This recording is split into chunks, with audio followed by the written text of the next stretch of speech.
नमस्कार, कैसे हैं आप सभी लोग। हम सभी लोग बड़े परेशान हैं, टेंशन में हैं कि क्या अब फिर से हमले शुरू होने वाले हैं। जो मुलाकात होने वाली थी उसका टाइमलाइन समझ में नहीं आ रहा। जो मुलाकात होने वाली थी उसकी डेट लाइन तो भूल ही जाइए, वो तो कब की क्रॉस हो चुकी है। अब सवाल खड़ा यह होता है कि क्या होने वाला है। आज फिक्र अमेरिका ईरान टेंशन की है, जिसका नेक्स्ट लेवल युद्ध हो सकता है, क्योंकि पाकिस्तान में होने वाली वार्ता पर सस्पेंस है। इस बीच अमेरिका ईरान में एक दूसरे को देख लेने वाली धमकियों का दौर तेज है। सवाल यह है कि 24 घंटे बाद खाड़ी में क्या होने वाला है। क्या ईरान पर अमेरिका हमला करने वाला है? क्या ईरान खाड़ी देशों को दहलाने वाला है? एक रिपोर्ट यह भी है कि ईरान ने जब अमेरिकी जेट F-15E को मार गिराया था, तब ट्रंप वॉर रूम में अधिकारियों पर चिल्ला पड़े थे। कई अधिकारी वॉर रूम छोड़कर बाहर चले गए थे। इसके अलावा ट्रंप ने माना है कि ईरान के यूरेनियम को बाहर निकाल पाना मुश्किल नहीं, नामुमकिन भी है। तो क्या मजबूरी में ट्रंप ने ईरान से सीजफायर किया है? और क्या ट्रंप अपने भड़काऊ बयानों से शेयर मार्केट में पैसा कमा रहे हैं? Conflict of interest. ईरान से लड़ाई के बीच इनसाइड ट्रेडिंग से अरबों की कमाई वाली ये इनसाइड स्टोरी भी जानेंगे। आज कांग्रेस अध्यक्ष मल्लिकार्जुन खड़गे ने पीएम मोदी के लिए ऐसे कौन से शब्दों का इस्तेमाल किया जिससे सियासी कले आउट ऑफ कंट्रोल हो गया है। और बंगाल में आज पहले चरण के चुनाव प्रचार का आखिरी दिन था। आखिरी दिन गृह मंत्री अमित शाह और सीएम ममता बनर्जी के बीच जुबानी जंग तेज दिखी। दोनों ने एक दूसरे को क्या क्या कहा यह भी जानेंगे, लेकिन पहले युद्ध की बात करते हैं। क्योंकि क्या अमेरिका ईरान में सीजफायर टूटने का काउंटडाउन शुरू हो चुका है? क्योंकि एक तरफ अमेरिका और ईरान में दूसरे राउंड की शांति वार्ता के आसार ना के बराबर दिख रहे हैं, तो दूसरी ओर दोनों तरफ से जुबानी शोले तेजी से भड़क रहे हैं और एक दूसरे के खिलाफ जंगी तैयारी भी काफी हो चुकी है। इसीलिए आज हम इस तनाव पर ग्लोबल फिक्र की वो फाइल खोलेंगे जो अमेरिका ईरान में दूसरे राउंड के महायुद्ध का साफ इशारा दे रही है, जो बता रही है कि युद्ध विराम के आगे युद्ध को राम है और शायद 22 घंटे बाद खाड़ी में कुछ तूफानी होने वाला है। उससे पहले होर्मुज के समंदर में एक्शन वाले वीडियो देखना जरूरी है, क्योंकि अब इन्हें ही अमेरिका ईरान में महायुद्ध छिड़ने का विध्वंसक ट्रेलर माना जा रहा है। इसीलिए बिना देरी के सबसे पहले वो वीडियो जो अमेरिकी सेना की तरफ से जारी किया गया है, जिसमें एक और ईरानी जहाज को नाकाबंदी तोड़ने का प्रयास करते पकड़ा गया और उसे चेतावनी देते हुए वापस भेज दिया गया। अमेरिका ने होर्मुज के अलावा इंडो पैसिफिक में भी आज ही एक जहाज को रोका है। अमेरिकी सेना का दावा है कि वो बिना परमिशन के क्षेत्र से गुजर रहा था। उस जहाज से ईरान को मदद भेजने का दावा भी किया गया है। उधर अमेरिकी नाकाबंदी से बौखलाए ईरान की IRGC ने होर्मुज में एक्शन दिखाया। पैराग्लाइडर से ईरान के झंडे को लहराया गया। अमेरिकी सेना को इलाके से दूर रहने की वार्निंग दी गई है। एक तरफ से होर्मुज पर अमेरिकी राष्ट्रपति ट्रंप के कंट्रोल वाले दावे को नकारा गया। ईरान ने यह भी कहा है कि वो होर्मुज पर अपना नियंत्रण नहीं छोड़ेगा। होर्मुज को तब तक नहीं खोलेगा जब तक ट्रंप ईरान की शर्तें भी मानने को राजी नहीं हो जाते हैं। आज दिन भर इसी मुद्दे पर दोनों देशों की तरफ से धमकियों का दौर चला, यह भी हम आपको बताएंगे। पहले ईरानी कार्गो शिप पर विध्वंसक तकरार वाली पूरी पिक्चर देखना जरूरी है, क्योंकि दोनों देशों में शांति वार्ता का केंद्र बिंदु यही है। असल में कल हमने आपको अपने इसी शो में बताया था कि अमेरिकी सेना ने ईरान के टुस्का कार्गो शिप को मरीन एक्शन दिखाकर कब्जे में ले लिया। इस जहाज पर अमेरिका ने अब नया दावा किया, जिसका जवाब भी ईरान की ओर से दिया गया। ट्रंप की करीबी निकी हेली का दावा है कि टुस्का जहाज के अंदर सैन्य उपकरण बनाने में इस्तेमाल होने वाले सामान थे। मिसाइल बनाने में इस्तेमाल होने वाले केमिकल भरे थे। मेटल पाइप और इलेक्ट्रॉनिक उपकरण भी शिप पर लदे थे। पहले भी शिप से दोहरे इस्तेमाल वाले सामानों का परिवहन किया गया। दोहरे इस्तेमाल, डुअल यूज जिसे कहते हैं। इस पर ईरान की ओर से कहा गया कि अमेरिका तुरंत कार्गो शिप टुस्का को छोड़े, शिप के क्रू मेंबर्स और परिवारों को भी तुरंत छोड़े, वरना बदला लेने के लिए ईरान कोई भी फैसला लेने से पीछे नहीं हटेगा। लेकिन चौंकाने वाली बात यह है कि अमेरिकी दावे के मुताबिक यह सारा सामान चीन से ईरान को भेजा जा रहा था। चीन का हथियारों वाला यह एंगल खुलना बाकी है, लेकिन ईरान के सभी पोर्ट पर जिस तरह से अमेरिका ने नाकेबंदी की हुई है, उससे चीन अब भड़क गया है। चीन के विदेश मंत्रालय ने कहा है कि चीनी शिप को रोकना संप्रभुता पर हमला होगा। समंदर में चीनी सेना की जवाबी कार्रवाई के लिए अमेरिका जिम्मेदार होगा। उधर इस मामले पर अब रूस की एंट्री भी हो चुकी है। रूस के विदेश मंत्री सरगेई लेवरोव ने ईरानी राष्ट्रपति से बात करके समंदर में अमेरिकी नाकेबंदी को गैर कानूनी बताया है। रूस ने यह भी कहा है कि हालात बिगड़े तो बड़ा टकराव संभव है। जबकि जिनपिंग ने होर्मुज को खुलवाने को लेकर सऊदी के क्राउन प्रिंस से फोन पर बातचीत की है। जिनपिंग ने मोहम्मद बिन सलमान से कहा है कि समुद्री रास्ता हर हाल में खुलना चाहिए। लेकिन ईरान क्या कह रहा है, अमेरिकी धमकियों का, अमेरिकी एक्शन का वो कैसे जवाब दे रहा है, ये डेवलपमेंट और ज्यादा फिक्र बढ़ाने वाला है। इसकी शुरुआत आज ट्रंप के एक विस्फोटक बयान से हुई। ट्रंप ने ट्रूथ सोशल पर लिखा है कि ईरान ने एक नहीं कई बार सीज़फायर को तोड़ा। ट्रंप का ये लिखने का मतलब आप जानते हैं? इसका मतलब है कि क्या ट्रंप स्टेज सेट कर रहे हैं ईरान पर हमले का? ईरान में सीज़फायर नहीं बढ़ेगा, हम बहुत मजबूत स्थिति में हैं, ईरान के पास कोई विकल्प नहीं है। ट्रंप ने यह भी लिखा, ईरान पर फिर से बमबारी हो सकती है, हमारी सेना बमबारी के लिए तैयार है।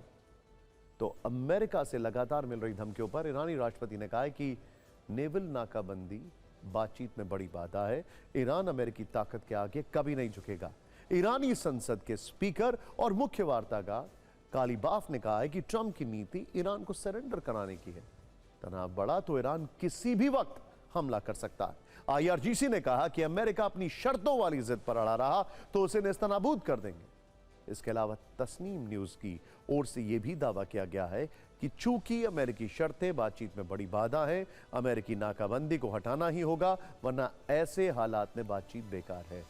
और ईरान के डिप्टी वित्त मंत्री खातिब जादे ने कहा है कि चाहे जो भी हो जाए, ईरान अपने अधिकारों से पीछे नहीं हटेगा। जिसके बाद ट्रंप अब मुश्किल में पड़ते दिखाई दे रहे हैं।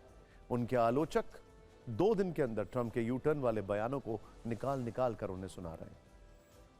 इसके ऊपर तो बकायदा CBS ने पूरी रिपोर्ट लिख दी है, न्यूयॉर्क टाइम्स ने एक रिपोर्ट लिख दी है। ध्यान से देखें, जैसे कि ट्रंप ने पहले कहा था कि डील नहीं की तो ईरान को तबाह कर देंगे। अब आगे देखिए, अब साथ में कह रहे हैं कि मैं खुद ईरानी नेताओं से मिलने को तैयार हूं।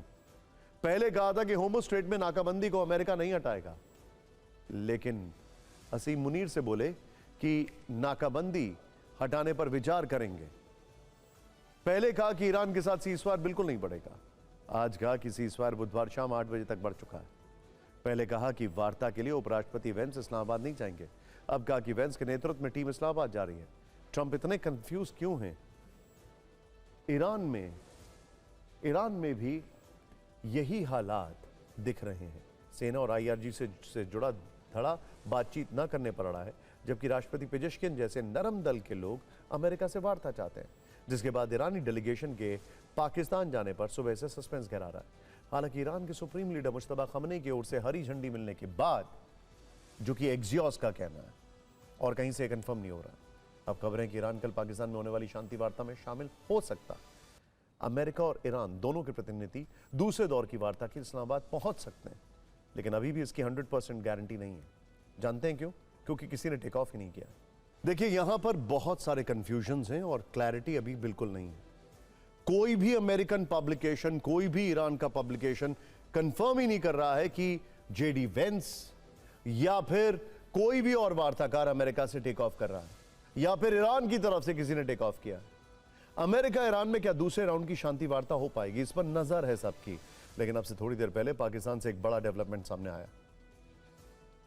पाकिस्तान के विदेश मंत्री इशाक डार ने अमेरिकी दूतावास में deputy chief of mission Natalie A baker से मुलाकात की। उनसे मिलकर अमेरिका ईरान में बातचीत किए जाने की आवश्यकता पर जोर दिया। यह भी कहा कि दोनों पक्षों को युद्ध विराम आगे बढ़ाने पर विचार करना चाहिए। पाकिस्तान की ओर से यह भी कहा गया है कि ईरान का डेलीगेशन इस्लामाबाद आएगा, यह भी अभी कंफर्म नहीं है। यकीन मानिए, इस पूरी बातचीत में पाकिस्तान के स्टेक सबसे ज्यादा है, क्योंकि वहां पर स्ट्रेट ऑफ होर्मुज बंद होने से सबसे ज्यादा नुकसान हो रहा है। पाकिस्तान कोई दुनिया के हित के लिए काम नहीं कर रहा है, वो बहुत ही सेल्फिश कंट्री है। एक तरफ ईरान से सीज़फायर पर ट्रंप की धमकियां हैं, तो वहीं दूसरी तरफ ईरान युद्ध के बीच एक ऐसी घटना की चर्चा हो रही है जब वॉर रूम की मीटिंग के वक्त ट्रंप काफी आक्रोशित हो गए, वो बौखला गए। इसके बाद पेंटागन के अधिकारियों को उन्होंने हड़बड़ाहट में मीटिंग रूम से बाहर निकाल दिया या उनको निकलना पड़ा। लगभग 40 दिन तक चले ईरान युद्ध में कई उतार चढ़ाव आए। ट्रंप ने कई बार दावा किया कि अमेरिका ने ईरान की आर्मी, नेवी, एयरफोर्स सब कुछ खत्म कर दिया, लेकिन ईरान ने अमेरिका को जो दुखाव दिए हैं उसका सबसे ज्यादा दर्द अमेरिका के राष्ट्रपति डोनाल्ड ट्रंप को हुआ। कहा जा रहा है कि वो एक तरीके से डिसबिलीफ में चले गए कि ऐसा भी हो सकता है। एक अमेरिकी अखबार की रिपोर्ट में खुलासा हुआ है कि जब ईरान ने अपने ड्रोन से F-15 फाइटर जेट को गिरा दिया था, उस वक्त वॉर रूम की मीटिंग में हालात आउट ऑफ कंट्रोल हो गए। ट्रंप गुस्से में चिल्ला रहे थे, और इस आवेश में वो बहुत बड़ा फैसला ले सकते थे। इसी बीच पेंटागन के अधिकारी उन्हें जल्दबाजी में मीटिंग रूम के बाहर ले गए, यानी जो वॉर रूम भीषण युद्ध के बीच सबसे बड़ी चर्चा का एपिसेंटर होता है, वहीं ट्रंप को ज्यादा देर नहीं बैठने दिया गया। आखिर पेंटागन के अधिकारी के हवाले से कौन सी बड़ी और चौंकाने वाली बातें बताई गई, फिक्र की इस रिपोर्ट में देखें। अगली खबर बताने से पहले आप सभी लोगों से मेरा एक सवाल है, क्या आपको लगता है कि स्टॉक मार्केट को पहले टैरिफ के नाम पर मैनिपुलेट किया गया और अब इस युद्ध के नाम पर? मैनिपुलेट, ये मैं नहीं कह रहा हूं, ये दुनिया भर के बड़े टेक्निकल एक्सपर्ट्स कह रहे हैं कि क्या स्टॉक मार्केट के साथ जानबूझ के खेला जा रहा है, बयानबाजी करके। क्योंकि अब उस डर की हम बात करने जा रहे हैं जो इस वक्त देश के करोड़ों निवेशकों को लग रही है, बल्कि दुनिया के करोड़ों निवेशक, हजारों करोड़ों। डर फिर अमेरिका ईरान युद्ध शुरू होने का है। सवाल है कि अगर बातचीत फेल हुई तो क्या जंग का राउंड 2 स्टार्ट होगा? अगर ऐसा हुआ तो शेयर बाजार कितना ब्लीड करेगा? इसी डर के बीच एक चौंकाने वाली रिपोर्ट आई है जिसमें आशंका जताई गई है कि क्या ट्रंप के बयानों से इनसाइडर ट्रेडिंग की जा रही है। अमेरिका में इनसाइडर ट्रेडिंग, पूरी दुनिया में इनसाइडर ट्रेडिंग तो अपराध है, लेकिन अमेरिका में तो बाप रे, बहुत बुरा हाल हो जाता है। इस रिपोर्ट में ट्रंप के फेक डील के दावों में डॉलर वाला एंगल है। सवाल है, ईरान के साथ लड़ाई में क्या कुछ ऐसे लोग भी हैं जो अरबों की कमाई कर रहे हैं? ट्रंप के बयानों पर कौन जमकर ट्रेडिंग कर रहा है? क्या कोई बड़ी सेटिंग है? क्या इसमें एक तरफ युद्ध और तेल है जबकि दूसरी तरफ डॉलर का खेल है? एक तरह से इस रिपोर्ट पे बयानों वाली फिक्सिंग है जिसमें शक की सुई खुद अमेरिका के राष्ट्रपति ट्रंप की ओर है। होल्ड इट, रिकॉल करिए, गूगल करिए, जाइए ट्विटर पर, आप सब लोग अभी देखिए किस तरीके से प्रेसिडेंट ट्रंप ने टैरिफ के बाद 3-4 लोगों को खड़ा करके कहा था कि इन्होंने इतने पैसे कमाए स्टॉक मार्केट में, इन्होंने इतने स्टॉक मार्केट में पैसे कमाए, याद करिए वो। खैर, निवेशकों का दर्द है, अब तक उन्हें लगता था शेयर बाजार डेटा, कंपनियों की कमाई और मैक्रो नंबर्स से चलता है, लेकिन पिछले कुछ वक्त में उन्हें महसूस हुआ कि कई बार बाजार सिर्फ एक बयान, प्रेस कॉन्फ्रेंस या एक सोशल मीडिया पोस्ट और अल्टीमेटम से हिल रहा। जो नई रिपोर्ट आई है उसमें भी कुछ खतरनाक संकेत हैं। इस रिपोर्ट में ट्रंप के बयानों के आधार पर इनसाइडर ट्रेडिंग का शक जताया गया है। इनसाइडर ट्रेडिंग आपको पता है क्या होता है? हम बताने वाले। रिपोर्ट में फाइनेंशियल मार्केट के ट्रेड डेटा का विश्लेषण किया गया है और उसे ट्रंप के बयानों के समय से मिलाया गया है। जो पता चला कि कैसे उनके बयान से कुछ घंटे या मिनटों में या उससे पहले या बाद में ट्रेडिंग में करोड़ों डॉलर दांव पर लग गए। आशंका है जरूरी सूचनाएं पहले से लीक की गई जिसके जरिए इनसाइडर ट्रेडिंग हुई। यह विवादित ट्रेड एक बार नहीं बल्कि ट्रंप के दूसरे कार्यकाल में कई बार दिखा है। रिपोर्ट में कहा गया है कि अगर यह शक सच है तो आम निवेशकों के भरोसों के साथ बड़ा खिलवाड़ है। यकीन मानिए अगर यह बात प्रूफ होती है, दिखाई देगी तो ट्रंप को इम्पीच भी किया जा सकता है, ऐसा एक्सपर्ट्स का कहना है।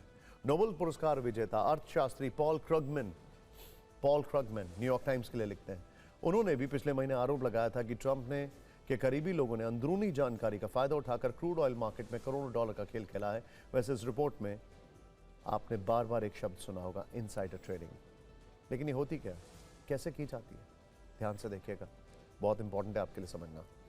अमेरिका में इनसाइडर ट्रेडिंग 93 साल से गैर कानूनी है, क्योंकि इसमें कुछ लोगों को ऐसी गोपनीय जानकारी मिल जाती है जो आम निवेशकों को नहीं पता होती है। इसी जानकारी के आधार पर ट्रेडर्स शेयर बाजार में बड़ा पैसा लगाते हैं, क्योंकि उन्हें पहले से पता होता है कि शेयर बाजार गिरेगा या बढ़ने वाला है, या पर्टिकुलर स्टॉक गिरने वाला है या उठने वाला है। पर्टिकुलर स्टॉक के लिए भी होता है।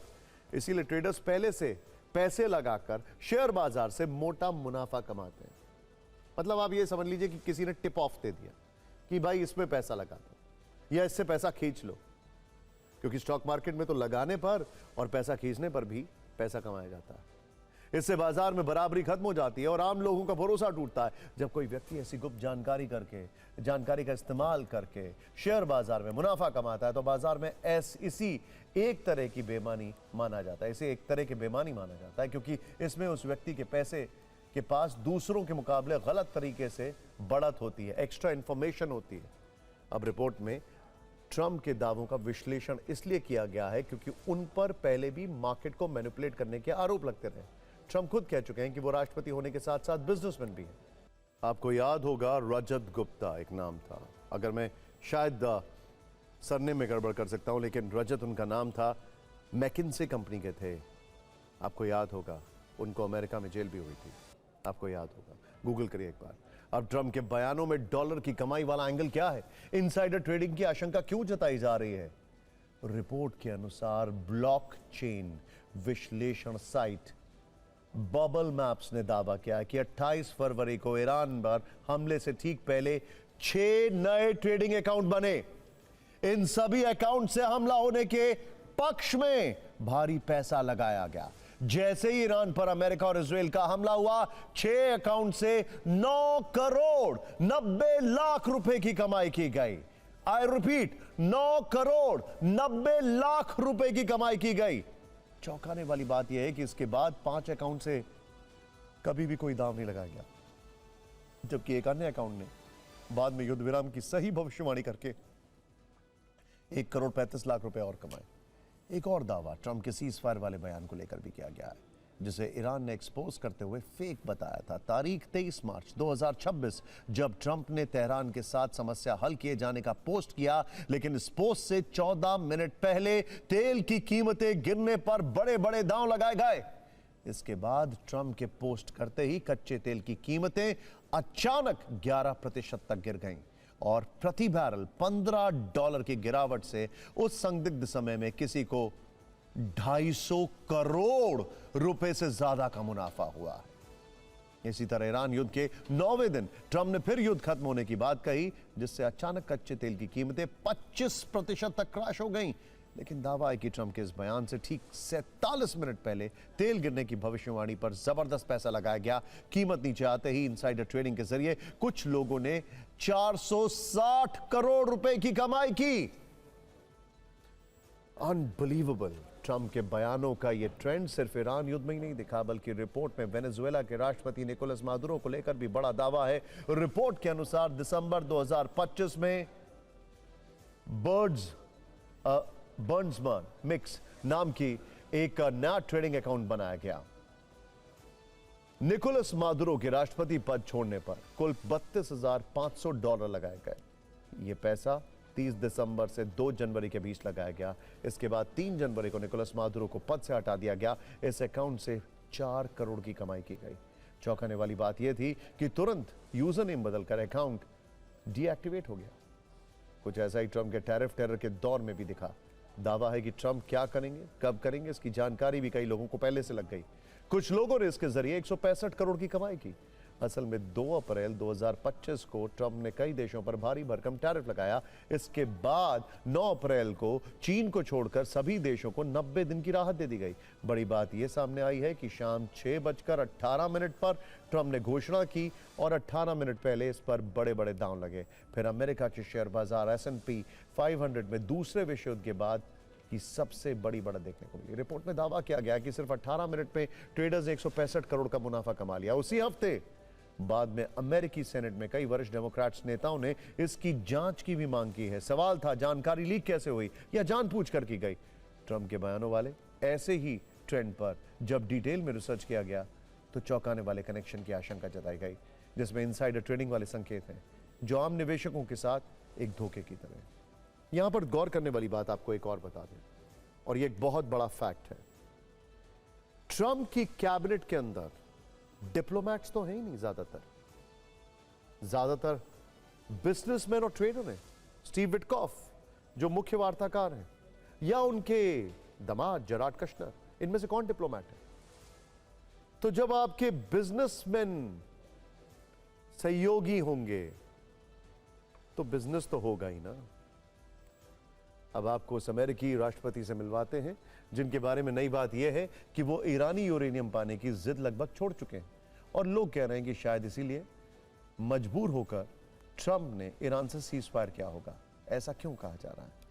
तो एक्सपर्ट लेट नाइट की गई ट्रंप की एक पोस्ट से इस बात को डिकोड कर रहे हैं, जिसमें उन्हें ट्रंप के मन में ईरान का भय भी दिखाई दे रहा है। कल रात 11:30 बजे ट्रंप ने अचानक से ट्रुथ सोशल पर एक पोस्ट लिखी, जिसमें उन्होंने अमेरिका की एक बड़ी मुश्किल के बारे में बताया। ट्रंप ने लिखा कि ईरान के परमाणु ठिकानों पर पिछले वर्ष के हमलों के बाद अमेरिका के लिए ईरान से यूरेनियम को बाहर निकाल पाना एक लंबा और मुश्किल काम होगा। अमेरिका के लिए वहां पर खुदाई कर पाना एक कठिन प्रक्रिया होगी। सोचिए, वही ट्रंप है जो 2 दिन पहले कह रहे थे कि we will drill it out. क्या यकीन करें इन पर? ट्रंप ने ये बातें ईरान पर चलाए गए ऑपरेशन मिडनाइट हैमर के संबंध में लिखी, जिसमें B-52 बॉम्बर से ईरान की 3 न्यूक्लियर साइट्स पर हमले के बाद ऐसा कहा जा रहा है कि ईरान का एनरिच यूरेनियम मलबे में काफी नीचे दब गया।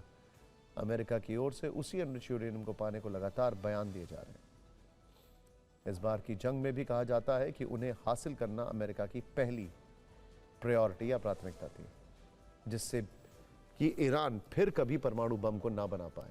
उस यूरेनियम को पाने के लिए अमेरिका में चर्चा यह भी चल पड़ी थी कि अमेरिकी सेना वहां पर ग्राउंड ऑपरेशन कर सकती है। लेकिन अब ट्रंप जबकि खुद मान रहे हैं कि कंक्रीट के मलबों में काफी नीचे दबे एनरिच यूरेनियम को हासिल कर पाना मुश्किल है, तो आप समझ लीजिए कि ईरान में ग्राउंड ऑपरेशन के लिए ट्रंप हरी झंडी नहीं देने वाले हैं। वो ऐसे किसी नामुमकिन लक्ष्य से के लिए अपने सैनिकों की जान को जोखिम में नहीं डालेंगे। इस वक्त एक बड़ी खबर आ रही है। बड़ी खबर यह है कि यूएस ने एक और ईरानी जहाज को कब्जे में ले लिया। ब्रेक करिए। यूएस ने ईरानी टैंकर तीफानी को सीज किया है। हिंद महासागर में अमेरिकी सेना की कार्रवाई। ईरानी टैंकर में भरा था 20 लाख बैरल कच्चा तेल।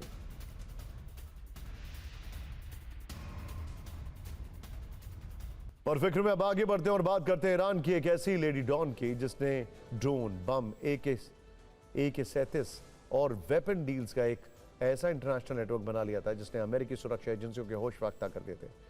उसकी पूरी कहानी हम आपको बताएंगे, लेकिन पहले संक्षेप में इसका परिचय जान लीजिए। जिसे ईरान की लेडी डॉन बताया जा रहा है उसका नाम है शमीम माफी। उम्र 44 साल। इसकी राष्ट्रीयता ईरानी है, लेकिन 2016 में ओबामा प्रशासन के समय अमेरिका में ग्रीन कार्ड होल्डर बन गई। यह अमेरिका में कैलिफोर्निया के वुडलैंड हिल्स में रहती हैं। लॉस एंजलिस एयरपोर्ट से गिरफ्तारी के बाद से शमीम माफी चर्चा में है। शमीम पर आरोप है कि इसने ईरान के लिए खतरनाक हथियारों की डील की। इसने ड्रोन, बम और हथियारों की तस्करी का इंटरनेशनल नेटवर्क बनाया। ये ग्लैमर की आड़ में हथियारों के कारोबार की एक्सपर्ट मानी जाती है। इस पर शक इसलिए हुआ क्योंकि ये पहले इस्तांबुल में रह चुकी है। इसके अलावा अक्सर ईरान, तुर्की और ओमान की यात्रा पर जाती थी। इसी वजह से अमेरिकी सुरक्षा एजेंसियों के रेडार पर आ गई। आखिरकार इसे गिरफ्तार कर लिया गया। अगले कुछ घंटों में इसे कोर्ट में पेश किया जाएगा और अगर ये दोषी साबित हुई तो कम से कम इसे 20 वर्ष की सजा हो सकती है। आखिर कैसे इसने इतना बड़ा नेटवर्क बनाया और कैसे हथियारों की बड़ी डील कर रही थी, फिक्र की इस रिपोर्ट में देखिए।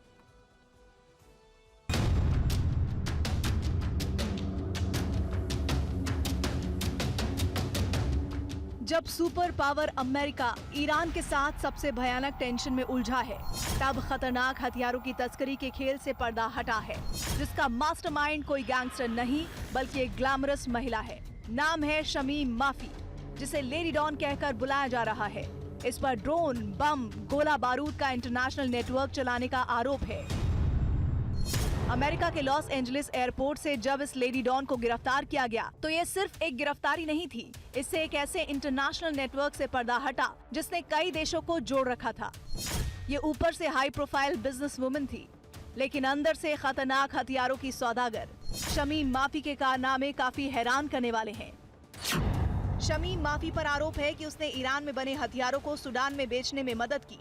ये सौदे अमेरिकी प्रतिबंधों का सीधा उल्लंघन थे। मुहाजिर 6 ड्रोन्स के लिए इसकी कंपनी को $7 करोड़ से ज्यादा मिले। इसने सूडानी सेना को 55,000 बॉम्ब फ्यूज बेचने में मदद की। डील में 1 करोड़ राउंड AK-47 एम्युनिशन भी शामिल है। आगे 24 करोड़ राउंड बुलेट्स के कॉन्ट्रैक्ट की तैयारी भी थी। ये सभी सौदे ओमान की कंपनी के जरिए किए गए। इसके पैसे तुर्की और UAE के रास्ते रूट किए गए, जिससे अमेरिकी बैन को बाईपास किया जा सके। अमेरिका में लेडी डॉन शमीम माफी की गिरफ्तारी की एक तस्वीर भी वायरल हो रही है, जिसमें वो पुलिस हिरासत में दिख रही है। तस्वीरों में FBI अधिकारी उसे कार में बिठाते नजर आए। बताया ये भी जा रहा है कि उसके पास से कैश भी बरामद हुआ है। अब समझिए कि आखिर जांच एजेंसियों को इस पर शक क्यों हुआ। शमीम माफी ने माना कि वो ईरान के मिनिस्ट्री ऑफ इंटेलिजेंस के संपर्क में थी। 2022 से 2025 के बीच शमीम और ईरान के मंत्रालय के बीच 62 बार संपर्क हुआ। पूछताछ में माफी ने IRGC के साथ संपर्क में होने की बात भी कबूल कर ली है। लेकिन कहानी में ट्विस्ट यहीं खत्म नहीं होता। बताया जा रहा है कि 2020 में ईरान ने उसकी पैतृक संपत्ति जब्त कर ली थी। फिर उसे ईरान से ऑफर मिला कि अगर वो उनके लिए काम करेगी तो उसे जब्त पैतृक संपत्ति मिल सकती है। और फिर यहीं से शुरू हुआ हथियारों का खेल। बड़ा सवाल ये कि शमीम माफी हथियारों के इस नेटवर्क का सिर्फ मोहरा थी या फिर इस खेल के पीछे बड़े चेहरे भी छुपे हैं। और अब चुनावी राजनीति की बात करते हैं, जहां तमिलनाडु में आज सभी 234 सीटों के लिए चुनाव प्रचार खत्म हो गया और पश्चिम बंगाल में चुनाव के पहले राउंड के प्रचार पर ब्रेक लग गया। हालांकि प्रचार अभियान के आखिरी दिन आज बीजेपी और टीएमसी ने एक दूसरे पर हमला करने का कोई मौका नहीं छोड़ा। बीजेपी की तरफ से गृह मंत्री अमित शाह के पास कमान थी तो दूसरी तरफ ममता बनर्जी खुद थी। दोनों नेताओं की चुनावी भाषा में धमकी वाले कोड वर्ड काफी ज्यादा थे। मतदान में जरा भी खलल डाला तो उल्टा लटका कर सीधा कर देंगे। ममता बनर्जी ने कहा कि अभिषेक का मुकाबला कर नहीं सकते और मुझसे लड़ना चाहते हो।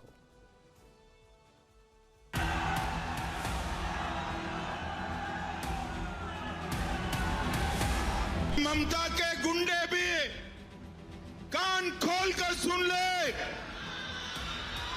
23 तारीख को मतदान में जरा भी खलल डाला, अपने घर के बाहर निकले तो 4 तारीख के बाद उल्टा लटका कर सीधा करने का काम करें। এই মেদিনীপুর জেলায় নিজেদের লোকেদের সব ডেপিউট করেছে এবং তারা এক পক্ষ হয়ে কাজ করছে, বিজেপি পক্ষ হয়ে কাজ করছে। আর এই জেলায় গদ্দার লিস্ট করে দিয়েছে কাকে কাকে অ্যারেস্ট করতে হবে। আর ইলেকশনের পরে তুমি নিজেকে সামলাও। ममता सरकार का बजट है 2000 करोड़ और मुसलमान और मदरसा के लिए ममता सरकार का बजट है 5800 करोड़ रुपया। ये अन्याय अब लंबा चलने वाला नहीं है। তোমাদের এত অহংকার, এক ভাই এমপি, তুমি এমএলএ, আর এক ভাই এমএলএ, পুরো পরিবারটাকে ঢেলে দিয়েছো। আমাদের পরিবারে এমএলএ ইলেকশনে কেউ দাঁড়ায়নি আমি ছাড়া, এটা মাথায় রাখবেন। यूनिफॉर्म सिविल कोड लाएंगे यूसीसी। इतने सारे युवा हैं, कुछ लोग 4 शादी करते हैं, कुछ लोग 1 शादी कर पाते हैं। ये ठीक है क्या? आप भाजपा सरकार बना दो, बंगाल में कोई 4 शादी नहीं कर पाएगा। ये चुनाव बदलाव का चुनाव है और दोनों सरकारों से जनता ऊब चुकी है। राज्य सरकार, केंद्र सरकार से लोग बदलाव चाहते हैं और कांग्रेस पार्टी पहले से बहुत मजबूत रही है।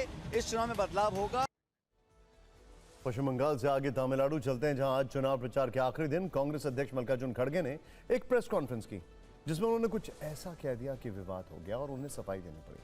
मल्लिकार्जुन खड़गे ने इस प्रेस कॉन्फ्रेंस में पीएम मोदी को आतंकवादी कह दिया, जिस पर बीजेपी भड़क गई। दरअसल खड़गे महिला आरक्षण पर बीजेपी के आरोपों के जवाब में एक प्रेस कॉन्फ्रेंस कर रहे थे। तभी उन्होंने कहा कि ये एआईएडीएमके के लोग जो खुद अन्ना दुराई की फोटो लगाते हैं वो मोदी के साथ कैसे जुड़ सकते हैं, वो एक आतंकवादी हैं। बीजेपी ने कांग्रेस नेता राहुल गांधी और तमिलनाडु के सीएम एमके स्टालिन से इस पर माफी मांगने के लिए कहा है। बीजेपी इतने पर नहीं रुकी। बीजेपी सांसद शंबित पात्रा ने कहा है कि ये वही कांग्रेस है जो ओसामा बिन लादेन को ओसामा जी कहती है और प्रधानमंत्री नरेंद्र मोदी को आतंकवादी कहती है। ये इनकी मानसिकता है। हालांकि विवाद बढ़ने पर मल्लिकार्जुन खड़गे ने माफी मांग ली है। उन्होंने कहा कि पीएम मोदी लोगों और राजनीतिक पार्टियों को डरा रहे हैं। मैंने कभी नहीं कहा कि वो आतंकवादी हैं। मेरा मतलब है, मैं साफ करना चाहता हूं कि मोदी हमेशा धमकी देते हैं। ईडी, आईटी और सीबीआई जैसी संस्थाएं उनके हाथ में है। वो डीलिमिटेशन भी अपने हाथ में लेना चाहते थे। Can they join with Modi, who is a terrorist and who won't believe in equality. His party won't believe in equality and justice. And these people are joining with them. It means that they are weakening democracy. I strongly condemn Mr. Kharge's statement. I demand an apology from both the partners, Rahul Gandhi and MK Stalin. Just I wanted to clarify that Modi always threatens and always is, I told certain secrets, ID, ED, income tax, CVC, these institutions are in his hand. Again, this delimitation also he wants to take in his hand. Therefore, I say, in that context, Terrorize you mean to say. he is terrorizing people and political parties. Now, and I never say he is a terrorist. But they have insulted 140 crore Indians. They have today insulted 8 crore Tamil brothers and sisters by calling the nation's Prime Minister a terrorist. And I am sure the people of Tamil Nadu will not forgive. Political file में अब चलते हैं लखनऊ, जहां महिला आरक्षण के नाम पर बंगाल के बाद यूपी के लिए भी बीजेपी राजनीतिक मैदान तैयार करने में जुटी है। 41 डिग्री की गर्मी में पार्टी के बड़े बड़े नेता पैदल मार्च करते दिखे। लखनऊ में जन आक्रोश महिला पदयात्रा आयोजित की गई। इसका नेतृत्व खुद सीएम योगी आदित्यनाथ ने किया। उनके साथ deputy CM Brajesh Pathak, Keshav Prasad Maurya, BJP अध्यक्ष पंकज चौधरी और अन्य नेता मौजूद रहे। इस पदयात्रा में उनके साथ हजारों महिलाएं चल रही थीं। हालांकि इसके चलते लखनऊ में कई जगहों पर जाम भी लग गया। 2023 में संसद से पारित महिला आरक्षण कानून से जुड़ा परिसीमन बिल पिछले हफ्ते लोकसभा में गिर गया था। इसी मुद्दे पर लखनऊ में बीजेपी ने जन आक्रोश महिला पदयात्रा निकाली थी। वैसे समाजवादी पार्टी के अध्यक्ष अखिलेश यादव ने रैली शुरू होने से पहले ही सुबह 9 बजे 4 लाइनें बीजेपी के लिए कटाक्ष में लिख दी थी। एक तरफ अखिलेश ने कटाक्ष किया तो दूसरी तरफ रैली के बाद सीएम योगी ने भी मन से तीखे हमले किए। उन्होंने कहा कि कांग्रेस हो या समाजवादी पार्टी, इनका कृत्य महिला विरोधी है। तो अखिलेश यादव ने आरोप लगाया कि बीजेपी महिला आरक्षण रोकना चाहती है। सीएम योगी के मुताबिक आधी आबादी कांग्रेस और उसके सहयोगियों के खिलाफ आंदोलन कर रही है। तो अखिलेश ने बीजेपी की रैली पर व्यंग करते हुए कहा कि यह प्रैक्टिस है, क्योंकि विपक्ष में ऐसे ही आंदोलन करना पड़ेगा। महिला आरक्षण पर आज यूपी में किस तरह की सियासी फाइट रही, इसकी झलक देखिए।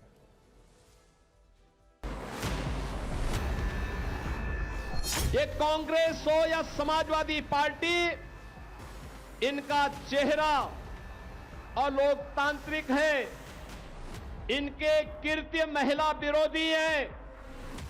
इनके सामने प्रधानमंत्री मोदी जी ने जो विकल्प दिया था अपनी महिला विरोधी छवि को समाप्त करने के लिए, उसका इन्होंने नाजायज दुरुपयोग करने का प्रयास किया है।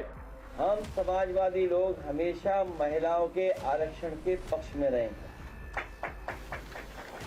महिलाओं को आरक्षण मिले, उन्हें आगे बढ़ने का मौका मिले। अगर कोई आरक्षण को रोकना चाहता है तो वो भारतीय जनता पार्टी है। उसकी बदनीयत को हम लोग कामयाब नहीं होने देंगे। आज मैं इस हजारों की संख्या में जो बहनें इस आक्रोश रैली का, आक्रोश मार्च का हिस्सा बनी है, इतनी भीषण कड़ाके की गर्मी के बावजूद आप सबकी उपस्थिति प्रधानमंत्री मोदी जी की नीतियों के प्रति आपके सहज समर्थन और आशीर्वाद का प्रतीक है। सुना है कि पदयात्रा हो रही थी लखनऊ में, और इतनी भीषण गर्मी में कोई काला चश्मा नहीं लगाया। और ये जो पदयात्रा थी वो प्रैक्टिस है कि विपक्ष में ऐसे ही आंदोलन करना पड़ेगा इनको। ये पहली सरकार है जो सरकार में रह करके विपक्ष की प्रैक्टिस कर रही है। अपने ही बनाए हुए कानून के लिए इतना संघर्ष नहीं किया होगा जितना ये सरकार संघर्ष कर रही है। इस बीच अखिलेश यादव ने सोशल मीडिया पर मेयर सुषमा खरकवाल के नाम चिट्ठी लिखी है और अपनी मां के खिलाफ की गई टिप्पणी पर ऐतराज जताया। यह टिप्पणी जन आक्रोश महिला यात्रा के दौरान आज ही की गई थी। उन्होंने लिखा कि मैं आपसे किसी क्षमा की भी अपेक्षा नहीं रखता हूं। आपका अकेले में बैठकर जो पछतावा होगा हमारे लिए इतना ही बहुत है। बात महिला आरक्षण पर सियासी रण की हो रही है तो बंगाल की तस्वीर भी देख लेते हैं। सूत्रों से खबर है कि महिला आरक्षण ने कांग्रेस और टीएमसी को करीब ला दिया है। चुनाव की शुरुआत में टीएमसी ने साफ कर दिया था कि कांग्रेस के साथ गठबंधन की जरूरत नहीं है। इसके बाद कांग्रेस ने भी अकेले दम पर चुनाव लड़ने का ऐलान किया। इसी रणनीति के तहत 14 अप्रैल को राहुल गांधी ने मालदा, मुर्शिदाबाद, उत्तर दिनाजपुर और रायगंज में रैलियां की। कांग्रेस ने प्लान बनाया था कि मुस्लिम बहुल इलाकों में राहुल और प्रियंका गांधी प्रचार करेंगे, जबकि दलित आदिवासी क्षेत्रों में मल्लिकार्जुन खड़गे सभाएं करेंगे। साथ ही दार्जिलिंग में राजीव गांधी और सुभाष घी सिंह के पुराने रिश्तों को भुनाने की भी तैयारी थी। इस बीच महिला आरक्षण और परिसीमन के मुद्दे पर सियासत ने करवट ले ली। राहुल गांधी के हस्तक्षेप के बाद टीएमसी ने अपने 5 के बजाय 21 सांसद संसद में भेजे और संविधान संशोधन के खिलाफ वोटिंग कराई। इस कदम के बाद दोनों दलों के रिश्ते में जो बर्फ जमी हुई थी वो पिघलने लगी है। बिल गिरने के बाद सोनिया गांधी ने ममता बनर्जी को फोन कर धन्यवाद दिया, जबकि राहुल गांधी ने अभिषेक बनर्जी से बात कर आभार जताया। इस बदले माहौल का असर तुरंत दिख रहा है। 14 अप्रैल के बाद राहुल गांधी बंगाल में प्रचार के लिए नहीं गए। प्रियंका गांधी का पूरा कार्यक्रम रद्द कर दिया गया है। मल्लिकार्जुन खड़गे बाद में सिर्फ एक दिन के लिए प्रचार में पहुंचेंगे और उन्होंने भी अपने निशाने पर सिर्फ बीजेपी को रखा।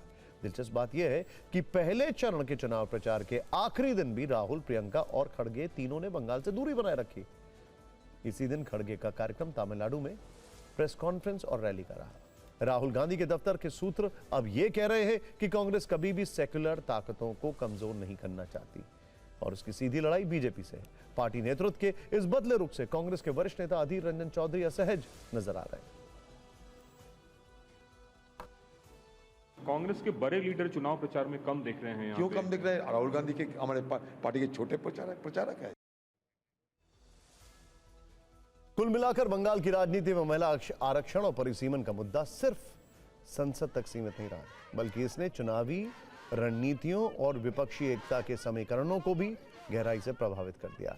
हालांकि कांग्रेस ने महिला आरक्षण के मुद्दे पर बीजेपी को घेरने के लिए आज देशव्यापी प्रेस कॉन्फ्रेंस की।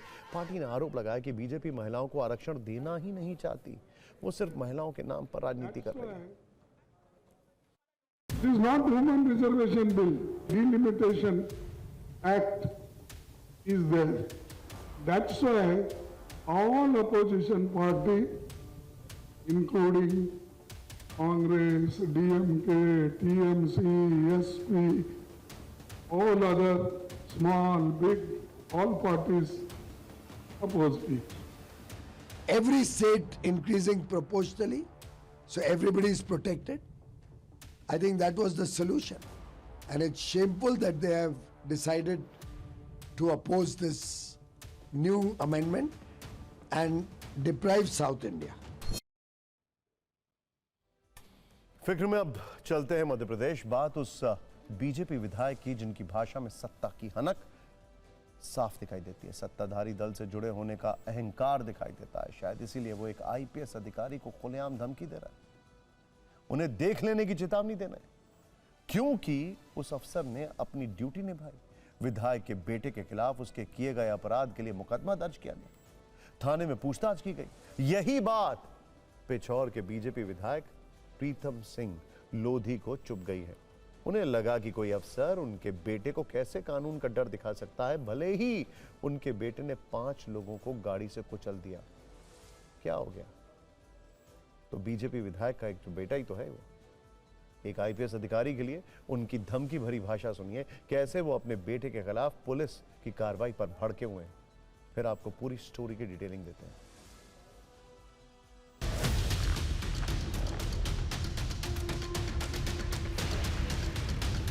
गाड़ी में ब्रेक नहीं, गाड़ी में ब्रेक सब जब सायरन दे रहा हूँ, हॉर्न दे रहा हूँ, तो ले रहा काय के ले रहा है। बार बार तुम्हारा दिल्ली से फरमान आ रहा है। मैं पूछना चाहता हूँ एसपी से, मीडिया के माध्यम से, कि आपको दिल्ली से कौन फरमान भेजता है? क्या मोदी जी भेजते हैं? क्या अमित शाह जी भेजते हैं? क्या हमारे महाराज सिंधिया जी भेजते हैं? और फिर आपको ही क्यों भेजते हैं? हमारा शीर्ष नेतृत्व बैठा हुआ है भोपाल में। अगर 15 दिन में अगर स्पीकर नहीं दिया तो मैं फिर करेरा एसडीओपी के बंगले को 10,000 आदमी ले जाकर गोबर से भरवा दूंगा। फिर मैं इसमें बाद में न कहें, इसलिए मैं स्पष्टीकरण चाहता हूं कि ये सफाई दें कि मैंने कितना सहयोग किया है। तो मेरा मुक्का 2.5 किलो का था पहले, जब मैंने उसमें क्या कहते हैं सिपरी में जब इसको ठीक किया था। अब हो गया है ये 250 किलो का। मैं इसको बेचैनी इसकी दूर कर दूंगा। इसकी में जानो चक्र है ये। भारतीय जनता पार्टी सत्ता का जो मद सर में घुस चुका है इनके, उससे भी ऊपर चल रहा है। प्रीतम लोधी के बेटे का केस 1, खंडवा में एक बीजेपी के नेता का केस 2, कैलाश विजयवर्गीय के बेटे का केस 3। सत्ता के मद में उनके बीजेपी के नेताओं के, विधायकों के, उनके रिश्तेदार, खुद विधायक, सब कितना भयंकर यातनाएं दे रहे हैं। इसका कारण क्या है? अभूतपूर्व वोट। और उसी का नतीजा है प्रीतम लोधी और उसका बेटा। वैसे जितना हमें पता है कानून के हिसाब से सरकारी अफसर के काम में बाधा डालना या सरकारी अफसर को धमकी देना भी एक बहुत बड़ा अपराध है। एसडीओपी के खिलाफ बीजेपी विधायक प्रीतम लोधी की भाषा को लेकर आईपीएस एसोसिएशन ने कड़ा विरोध जताया है और निंदा की है। एसोसिएशन ने कहा है कि इससे प्रशासनिक मनोबल पर असर पड़ेगा। प्रेस नोट जारी करके इस मामले में विधायक पर कार्रवाई की मांग की गई है। पिछले हफ्ते शिवपुरी में विधायक प्रीतम सिंह लोधी के बेटे दिनेश लोधी ने अपनी गाड़ी से 5 लोगों को टक्कर मारी, जिसमें सबको चोटें आई थीं। इस मामले में विधायक के पुत्र दिनेश लोधी पर एफआईआर भी दर्ज की गई है। हैरानी की बात यह रही है कि जब मौके पर मौजूद लोगों ने वीडियो बनाकर दिनेश लोधी से सवाल किए तो उन्होंने गलती मानने के बजाय सड़क पर चल रहे लोगों को ही जिम्मेदार ठहरा दिया। उन्होंने कहा कि सायरन बजाया और हॉर्न भी, तो क्यों नहीं हटे? 3 सवारियों को बैठाकर बाइक लहराकर क्यों चला रहे थे? यानी टक्कर मारने के बाद भी गलती का कोई एहसास नहीं होता, और होता भी कैसे? इन्हें पता था कि पापा विधायक हैं, इनके जान बचाने की जिम्मेदारी तो उनकी है जो सड़क पर चल रहे हैं।